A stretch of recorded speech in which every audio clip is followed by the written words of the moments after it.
नमस्कार जी, मेरा नाम अरुण, आपके अपने अरुजा चैनल पे बहुत-बहुत स्वागत है। आज के हम इस वीडियो में देखेंगे कि अगर आपने अपना एसआईआर का फॉर्म सबमिट कर रखा था, चाहे आप किसी भी राज्य से हों और अगर आपके पास नोटिस आया है, तो उस नोटिस का जवाब हम ऑनलाइन कैसे जमा कर सकते हैं। ऐसा ज़रूरी नहीं है कि अगर आपके पास एसआईआर का नोटिस आया हुआ है जो कि ECI election commission of India द्वारा कराया जा रहा है, तो आपको बीएलओ के ही संपर्क करने की जरूरत है। यहाँ पे मैं आपको दिखाऊंगा कि आप ऑनलाइन भी कैसे कर सकते हैं।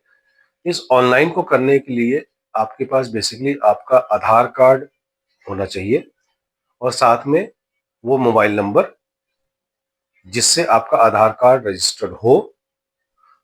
आप कैसे अपना ऑनलाइन नोटिस या जो रेफरेंस नंबर आपके पास आया हुआ है और उसको कैसे जमा कर सकते हैं। इसमें कोई ऐसा टाइम बाउंडेशन नहीं है। उसमें आप ऑनलाइन अपने समय से पहले जो आपके पास नोटिस आया है उससे पहले आप कर सकते हैं। तो आइए हम देखते हैं कि हम एसआईआर से रिलेटेड अपने फॉर्म को और जो नोटिस आया है उसको कैसे जमा कर सकते हैं। इसमें बस दो चीजें आप अपने पास रखिए। नंबर वन, आपका आधार कार्ड आपके पास होना चाहिए या आधार नंबर आपके पास होना चाहिए। दूसरी चीज, उस आधार कार्ड से जो भी आपका मोबाइल नंबर हो, चाहे वो आपका हो, चाहे आपके किसी जो है साथ रहने वाले का या संबंधी का हो, वो मोबाइल नंबर आपके पास होना चाहिए। और बड़े ही आसान तरीके से मैंने समझाने की कोशिश की है कि कैसे आप इसको जो है सबमिट कर सकते हैं। ये वीडियो बेसिकली मैंने किसी का एसआईआर फॉर्म भरा था और उसको मैंने जमा किया था। तो आप आइए देखते हैं कैसे हम एसआईआर का जो नोटिस आया है उसको ऑनलाइन सबमिट कर सकते हैं। तो आइए हम यहाँ पे देखते हैं कि हम अपना नोटिस जो हमारे पास आया है उसको हम अपना ऑनलाइन कैसे कर सकते हैं कंप्यूटर के माध्यम से। आपको अपने कंप्यूटर में जाकर के किसी भी ब्राउजर में voters.eci.gov.in की वेबसाइट पे जाना है। यहाँ पे जाने के बाद आपको एक नीचे जगह लिखी हुई आई होगी जो ग्रीन कलर में लिखा है कि submit document against notice issued. आपको इस submit document against notice issued पे क्लिक करना है। इस पे क्लिक करने के बाद जैसे ही आप क्लिक करेंगे आपके पास आएगा कि आप अपना मोबाइल नंबर या एपिक नंबर डालें और ये कैप्चा कोड को डाल करके आप अपने मोबाइल नंबर पे ओटीपी भिजवाएं। अगर आपका इस वेबसाइट पे इलेक्शन कमीशन ऑफ इंडिया की वेबसाइट पे लॉगिन आईडी नहीं बना है तो आप नीचे जहां पे फिल फॉर्म साइन अप करने के लिखा हुआ है इस पे आप अपना साइन अप करें और फिर उसके बाद इसी प्रक्रिया को वापस दोहरा सकते हैं। आप अपना मोबाइल नंबर डालें। मोबाइल नंबर डालने के बाद आप अपना वहाँ पे कैप्चा कोड जो वहाँ पे कोड लिखा है उस पे वो डालें। उसको डालने के बाद आप रिक्वेस्ट ओटीपी पे क्लिक कर दें तो आपका जो मोबाइल नंबर जिस पे आपका वोटर आईडी रजिस्टर्ड है या आपके सगे संबंधी का रजिस्टर्ड है उस पे आपके पास ओटीपी आ जाएगा। जैसे ही आपके पास ओटीपी आएगा आप अपना ओटीपी वहां पे एंटर करें और नीचे जहां पे वेरीफाई एंड लॉगिन लिखा हुआ है इस वेरीफाई एंड लॉगिन पे क्लिक करें और क्लिक करके आप वेबसाइट में लॉगिन कर जाएं। जब आप वेबसाइट पे लॉगिन कर जाएंगे तो आपके पास इस टाइप का कुछ फॉर्म खुल के सामने आ जाएगा जहां पे ये लिखा होगा submit document against notice. Notice के अगेंस्ट आप अपने डॉक्यूमेंट को सबमिट करें। इसमें आप अपना इपिक नंबर डालेंगे या जिसको वोटर आईडी कहते हैं वो डालेंगे, या अगर आपके पास नोटिस आ चुकी है और उस नोटिस का रेफरेंस नंबर है तो आप यहाँ पे उस रेफरेंस नंबर को भी डाल सकते हैं। जैसे ही आप सेंड ओटीपी पे क्लिक करेंगे आपके पास एक मैसेज आ सकता है जिसपे ये लिखा होगा या लिखा हो सकता है कि this EPIC number is not linked with any mobile number, please link your mobile number through form 8। इसका मतलब ये हो गया कि ये जो आपने इपिक नंबर या नोटिस रेफरेंस नंबर यहाँ पे डाल रखा है ये नोटिस रेफरेंस नंबर जो आपके वोटर आईडी पे के उससे आया है वो आपका वोटर आईडी मोबाइल से रजिस्टर्ड नहीं है या किसी के भी मोबाइल नंबर से रजिस्टर्ड नहीं है। अगर वो रजिस्टर्ड नहीं है तो आप ऑनलाइन नोटिस जो आप सबमिट करना चाहते हैं, जिसका जवाब आप सबमिट करना चाहते हैं, वो आप नहीं कर पाएंगे। उसको करने के लिए आप फॉर्म 8 पे क्लिक करें। जैसे ही आप फॉर्म 8 पे क्लिक करेंगे, आपके पास अपना फॉर्म 8 के थ्रू अपना मोबाइल नंबर अपडेट कर लें।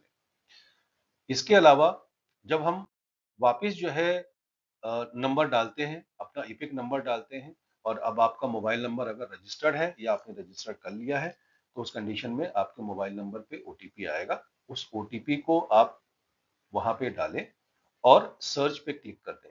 तो जब आप सर्च पे क्लिक करते हैं तो कई बार आपके पास ये भी मैसेज आ सकता है कि no notice has been generated as of date, please check after few days. तो इसका मतलब ये हो गया कि आप यहाँ पे जाकर के ये भी चेक कर सकते हैं कि आपके पास नोटिस आई भी है या नहीं आई है, या आपकी नोटिस जनरेट हुई है या जनरेट नहीं हुई है। तो यहाँ पे आप अपना ये चेक कर सकते हैं। ऐसा भी हो सकता है कि आपने फॉर्म सही जमा किया हो और आपके पास कोई नोटिस ना आए, लेकिन फिर भी अगर आपको शंका है और आपने अगर ठीक से फॉर्म नहीं भरा है और ये अगर आपको मालूम है, तो आप यहाँ पे आकर के चेक करते रहें कि आपके पास नोटिस आई भी है या नहीं आई है, या जनरेट हुई भी है या नहीं हुई है। इसके अलावा जैसे ही हम जो है यहाँ पे वापस अपना इपिक नंबर डालते हैं, मान लीजिए इस कंडीशन में नोटिस जनरेट हो गई है, तो उस कंडीशन में नोटिस जनरेट होने के पर आपके पास यहाँ पे ओटीपी डालेंगे। जैसे ही ओटीपी डाल करके हम सर्च पे क्लिक करेंगे, आपके पास इस तरीके का एक फॉर्म खुलेगा जहां पे लिखा होगा सबमिट डॉक्यूमेंट अगेंस्ट नोटिस। यहीं पे आपका इपिक नंबर लिखा होगा और इसी के ठीक नीचे जो है आप अगर देखेंगे तो आपका नाम लिखा हुआ है, आपके स्टेट का नाम लिखा हुआ है, आपके कॉन्स्टिट्यूंसी का जो है नंबर लिखा है, नाम लिखा है, किस तारीख को आपकी हियरिंग है और क्या समय होगा वो लिखा होगा, और आपका पार्ट नंबर क्या है और उसका नाम क्या है। देखिए, ऑनलाइन फॉर्म या ऑनलाइन नोटिस का जवाब देने के लिए आपका आधार कार्ड में जो नाम है और आपके वोटर आईडी में जो नाम है, दोनों मैच करने चाहिए। अगर दोनों में कहीं पे भी कोई भी स्पेलिंग की मिस्टेक है या किसी भी एक मात्रा की जो है मिस्टेक है, तो वो आपका ऑनलाइन सबमिट नहीं करने देगा। उस कंडीशन में आपको जो है बीएलओ को ही संपर्क करना पड़ेगा और अपने फॉर्म को ऑफलाइन ही जमा करना पड़ेगा, और उसी तारीख को आपको वहां पे जाना होगा जिस तारीख में वो लिखा है, और जिस समय लिखा है आप वहां पे जाएं, ताकि आपको बहुत ज्यादा इंतजार ना करना पड़े और उसी समय पे आपका नंबर आ जाए। इसके अलावा देखिए यहाँ पे लिखा हुआ the age difference between you and your parent whose details are used to link you with the electoral roll prepared during the previous SIR is less than 15 years. That seems to be incorrect according to SIR.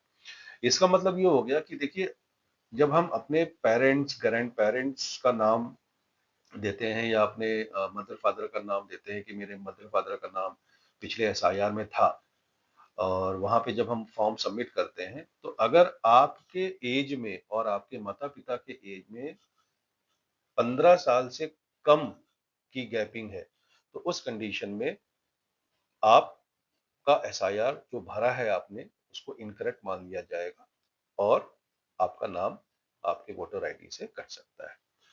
इसके अलावा जो further हमें required document होगी, उस required document में हमें एक चीज बस ये याद रखना है कि हमारी कोई भी फाइल 2 MB से बड़ी नहीं होनी चाहिए। अब यहाँ पे लिखा है if a parent name is already listed in last SIR then their details also needs to be provided. तो इसका मतलब ये हो गया कि अगर आपके पेरेंट्स, मान लीजिए आप फॉर्म भर रहे थे और फॉर्म भरते हुए आपने जल्दीबाजी में, या आपका पेरेंट का नाम उस वक्त नहीं मिला लास्ट एसआईआर में जब आप फॉर्म उठा के सबमिट कर रहे थे, लेकिन उसके बाद आपको मालूम पड़ गया या किसी के माध्यम से मालूम पड़ा कि नहीं, ये फॉर्म में आपके पिताजी का नाम था, आप इसको करेक्ट कराना चाहते हैं, आप अपने नोटिस के दौरान उसको जो है सही कराना चाहते हैं, तो उस कंडीशन में आप यहाँ पे वो कर सकते हैं। अब यहाँ पे देखिए, प्रूफ के लिए बोला है कि upload supporting document against notice reference number. जो आपका नोटिस का रेफरेंस नंबर होगा, उस नोटिस के रेफरेंस नंबर के थ्रू आपके कौन कौन से डॉक्यूमेंट सबमिट कर रहे हैं। फॉर एग्जांपल देखिए, यहाँ पे बोला गया है कि आप अपने पेरेंट या ग्रैंड पेरेंट का जो है डॉक्यूमेंट सबमिट करें। तो जब आप पेरेंट या ग्रैंड पेरेंट का डॉक्यूमेंट सबमिट कर रहे होंगे, तो उसके आगे का और पीछे का दोनों ही तरफ के आपके डॉक्यूमेंट की अपलोडिंग होगी। तो फॉर एग्जांपल मान लीजिए कि अगर आप अपने पेरेंट के आधार कार्ड को या ग्रैंड पेरेंट के आधार कार्ड को जो है अपलोड कर रहे हैं एज ए आईडी प्रूफ, तो उस कंडीशन में आपको उनके आगे का जहां उनकी फोटो लगी होती है वो, और उनके पीछे का जहां पे जो है उनका नाम, एड्रेस और सब लिखा होता है, दोनों तरफ की आपको फोटो खींच के अपलोड करनी है। फोटो जो है आपकी जो भी अपलोड करेंगे वो 2 MB से फाइल की साइज बड़ी नहीं होनी चाहिए। इसका फॉर्मेट आपका पीडीएफ एक्रोबेट हो सकता है या किसी भी इमेज टाइप की हो सकती है। तो वहां पे, यहाँ पे मान लीजिए अगर आप अपने फादर के रिलेशनशिप का कर रहे हैं तो उसके आगे का अपलोड फ्रंट मतलब आगे की फोटो, अपलोड बैक मतलब उसकी पीछे की फोटो अपलोड करें।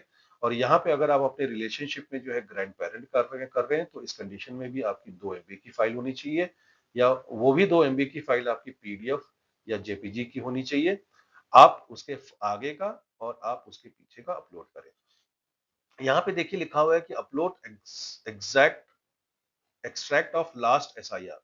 तो मान लीजिए जो है लास्ट एसआईआर में जो है आपको ये मालूम पड़ गया कि आपके माता और पिता का वहां पे नाम था, और जब आप फॉर्म जमा कर रहे थे उस वक्त आप रह गया था आपको फॉर्म फिल करना, तो आपके पास जो ड्राफ्ट वोटर लिस्ट है उसके आगे पीछे की आप जो है यहाँ कॉपी लगा सकते हैं। तो देखिए यहाँ पे जो है लास्ट एसआईआर किस स्टेट में था, किस कॉन्स्टिट्यूशंसी में था, किस पार्ट नंबर में था, वो डाल दे। लास्ट एसआईआर में आपके माता पिता या आपके ग्रैंडफादर का जो है कहाँ पे नाम था, किस सीरियल नंबर पे था, वो डाल दें।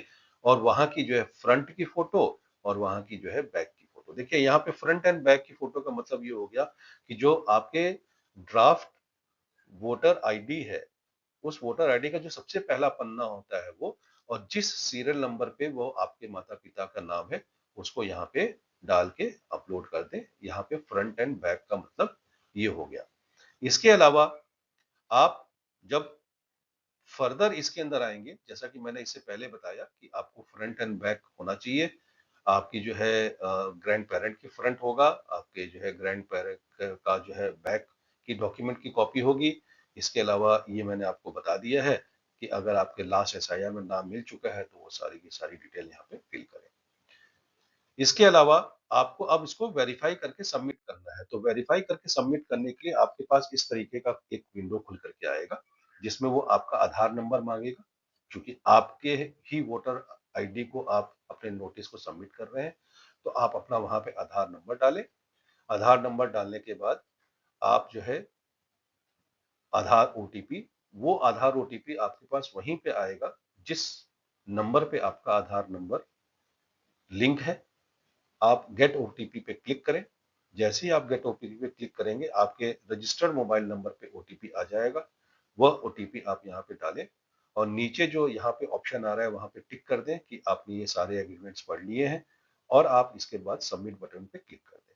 तो जैसे ही आप सबमिट बटन पे क्लिक करेंगे आपके पास एक एक्नॉलेजमेंट आ जाएगा कि आपका जो नोटिस का जवाब है वो आपका यहाँ पे सबमिट हो चुका है।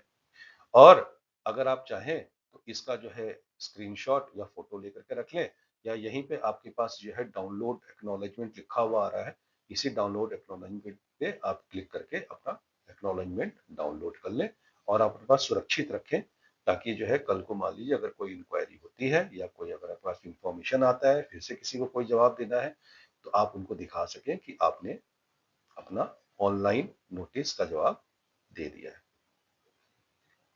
वीडियो में आप ये देखा कि मैंने बहुत ही आसान तरीके से आपको ये बताने की कोशिश की, और कैसे आप अपने नोटिस का जवाब दे सकते हैं।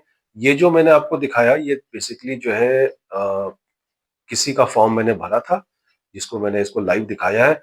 इस चैनल पे आपके पास जो भी इंफॉर्मेशन मिलती है उसको हम पहले ट्राई करते हैं और फिर आपको जो है उसके बारे में सही और सटीक जानकारी देते हैं। ऐसी यहाँ पे कोई भी आपको जानकारी नहीं मिलेगी जिसके कारण आपको जो है इधर-उधर भटकना पड़े। अ, अतः मैं आपसे ये अनुरोध करूंगा कि मेरे इस वीडियो को ज्यादा से ज्यादा लोगों को जो है फॉरवर्ड करें, लाइक करें और शेयर करें। आने वाले वीडियो में आप ये देखेंगे कि अगर आपका नाम एसआईआर के ड्राफ्ट लिस्ट में से कट गया है तो आप किस तरीके से वापस अपना नाम उसके अंदर जोड़ सकते हैं। मैं कोशिश करूंगा कि जल्दी से जल्दी इस वीडियो को मैं अपलोड करूं, ताकि बहुत ज्यादा से ज्यादा लोगों को इसका बेनिफिट हो पाए। आप लोगों का बहुत बहुत धन्यवाद। नमस्कार।